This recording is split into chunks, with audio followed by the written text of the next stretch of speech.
প্রিয় ষষ্ঠ শ্রেণীর শিক্ষার্থীরা, শুভেচ্ছা নিও।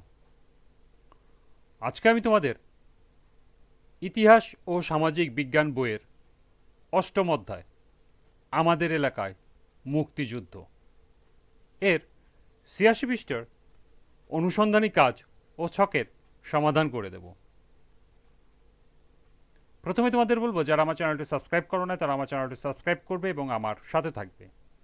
তাহলে চলো আমরা ক্লাস শুরু করি। খুশি আপা বললেন, এবার পরিকল্পনার পালা। তোমরা নিশ্চয়ই ভুলে যাওনি, এর আগে আমরা বৈজ্ঞানিক অনুসন্ধান পদ্ধতির ধাপগুলো শিখেছিলাম। এখানে পরিকল্পনা করার জন্য আমরা বৈজ্ঞানিক অনুসন্ধান পদ্ধতির ধাপসমূহ ব্যবহার করতে পারি। এবার আমাদের এলাকায় মুক্তিযুদ্ধ বিষয়ক অনুসন্ধানী কাজটি কিভাবে করা যেতে পারে, খুশি আপার সহযোগিতায় আয়েশা ও তার বন্ধুদের একটি পরিকল্পনা তৈরি করলো। এবারে চলো আমরাও ওদের মতো অনুসন্ধানী কাজের মাধ্যমে আমাদের এলাকার মুক্তিযুদ্ধের ইতিহাস খুঁজে বের করার জন্য পরিকল্পনা তৈরি করি। তো চলো এখন আমরা এই অনুসন্ধানী কাজের সমাধানটি দেখে নিই।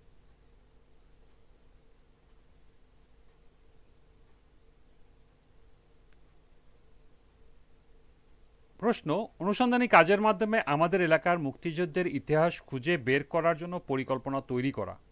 এর সমাধান হবে, দলগত অনুসন্ধানী কাজের মাধ্যমে আমাদের এলাকায় মুক্তিযুদ্ধের ইতিহাস খুঁজে বের করার জন্য পরিকল্পনা নিচে উপস্থাপন করা হলো।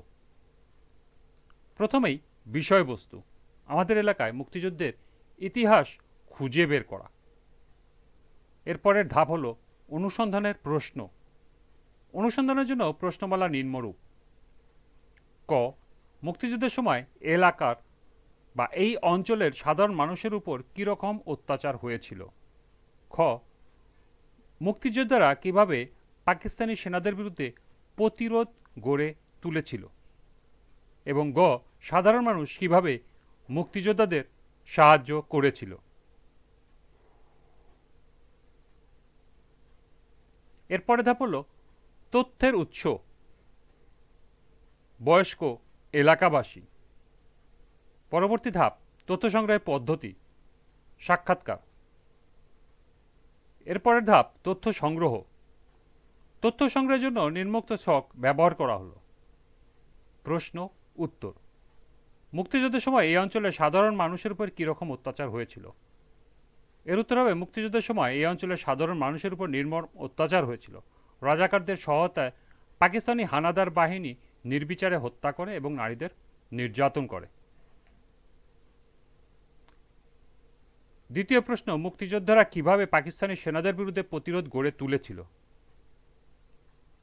এর সমাধান হবে, আমাদের এলাকায় মুক্তিযোদ্ধারা অত্যন্ত সাহসিকতা ও বীরত্বের সাথে সম্মুখ এবং গেরিলা দুই ধরনের যুদ্ধ করে পাকিস্তানি সেনাদের বিরুদ্ধে প্রতিরোধ গড়ে এলাকাটিকে শত্রুর দখলমুক্ত করেন।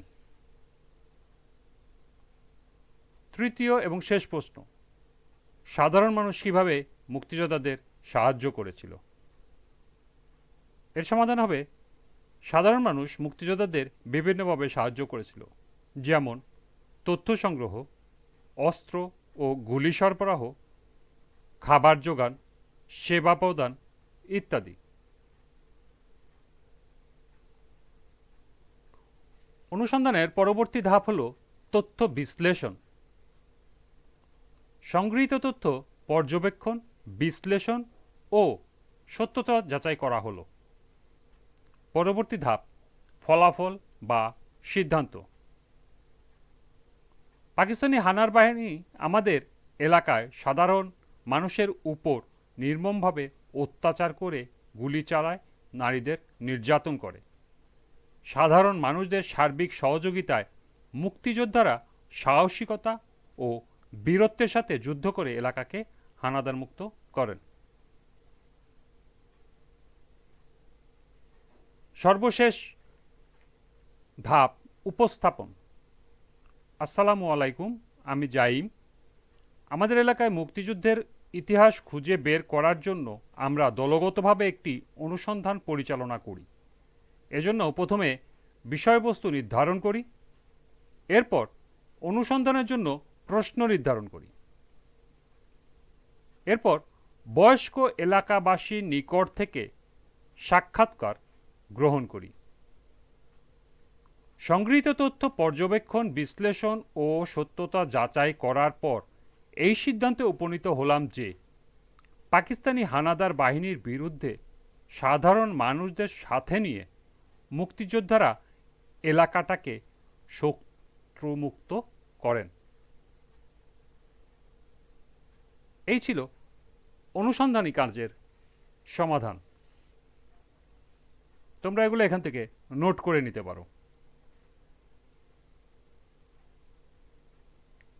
এরপর আছে দলের নিয়মনীতি। খুশিয়াপা মূল কাজ শুরু করার আগে দীর্ঘমেয়াদী এই কাজে দলের সদস্যরা কোন নিয়মনীতি মেনে চলবে কি না জানতে চাইলে সবাই নানা রকম মতামত দিল। সেসব মতামত যাচাই বাছাই করে শিক্ষার্থীদের পালনীয় নিয়ম নীতির একটি তালিকা তৈরি করা হলো, যা অনুসরণ করার জন্য সকলে একমত হলো। তারা যে তালিকা তৈরি করলো তার কয়েকটি নিয়ম নিচে উল্লেখ করা হলো। এগুলো নিয়ম নীতির কিছু উদাহরণ মাত্র।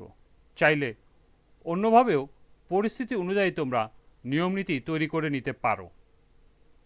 চলো আমরাও আমাদের কাজের সুবিধার জন্য একটি নিয়ম নীতি তালিকা তৈরি করি। এখানে একটি ছক দেওয়া আছে শিক্ষার্থীদের পালনীয় নিয়ম নীতি, অর্থাৎ শিক্ষার্থীরা কি ধরনের নিয়ম নীতি পালন করবে। 1.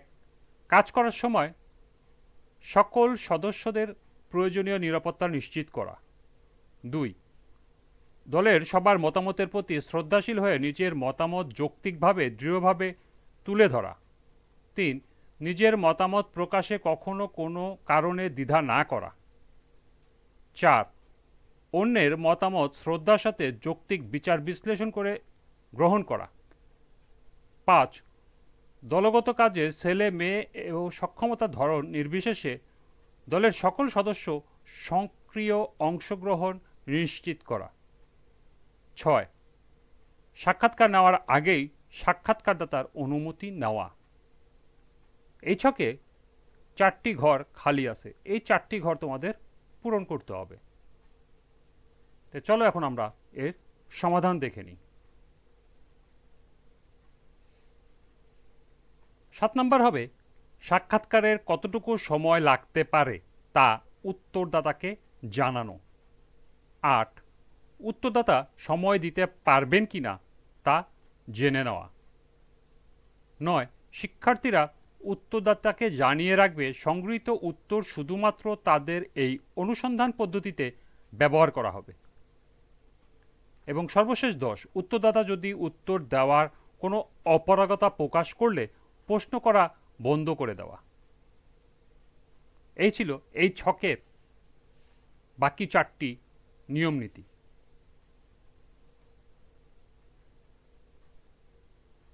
এরপরে এগুলো তোমরা বাসায় রিডিং করে নিও।